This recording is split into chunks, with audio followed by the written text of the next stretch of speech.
4th of July is a day that we celebrate as Americans and as Jews. As Americans, we celebrate the freedom that we have, all of the freedoms that are guaranteed to us in the Constitution, the Bill of Rights. But as Jews, we have an additional level of appreciation and of gratitude. Jewish people have always believed that we have to be loyal and faithful to the government in which we live for all of the good they do for us. In fact, the word Jew, etymologically, relates to the word which means gratitude. A Jew's essence is about gratitude. Gratitude to God, first and foremost, and gratitude to parents, to teachers, to mentors, and to anyone who provides us with what we need and what we desire.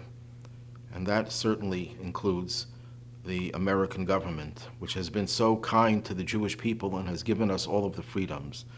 But as Jews, we have to focus primarily, not to the exclusion of others, but primarily to the religious freedom. You see, if we would live in a benign dictatorship with religious freedom, that would be preferable to living in a free country, has every other freedom except religious freedom.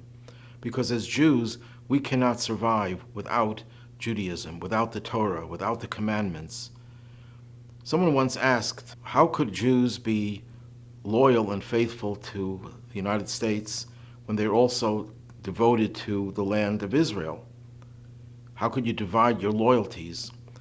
And a Holocaust survivor was asked that question, and she answered, well, our attachment to Israel is like the love of a parent, and our attachment to America is like the love of a spouse. The truth of the matter is that the love of Israel is both. The love of a parent, it's the land of our ancestors, and the love of a spouse. We're married to Israel. We're inseparable from it. But it's not a contradiction to loyalty to the United States, because we're talking about two different dimensions of freedom. One is a freedom of opportunity, which we have in this country, unparalleled, unprecedented in history, to have a country with these freedoms that we cherish so much. But then there's also a freedom to express your soul. That you cannot do just because you have freedom of opportunity. You have to have a spiritual life. You have to have a belief and attachment to God and to His Torah, to His commandments.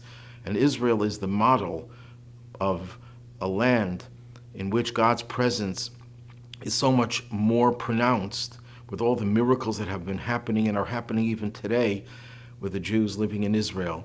And Israel is the land that gives us the opportunity to express our soul, and that's something that goes above and beyond the freedom of opportunity to observe our religion, which we cherish so much. So I'd like to wish everyone a happy Independence Day, and we should cherish this country's freedom more and more, and allow us to see this event as a prelude to the ultimate time of freedom, when the world will be free of all of its suffering and all of its pain and all of its hatred and all of its wars, with the coming of Mashiach, who will bring us, the Jewish people, back to the land of Israel, so when we will be able to observe the Torah on its highest level, in a land of, in an atmosphere of total peace and security. Happy 4th of July.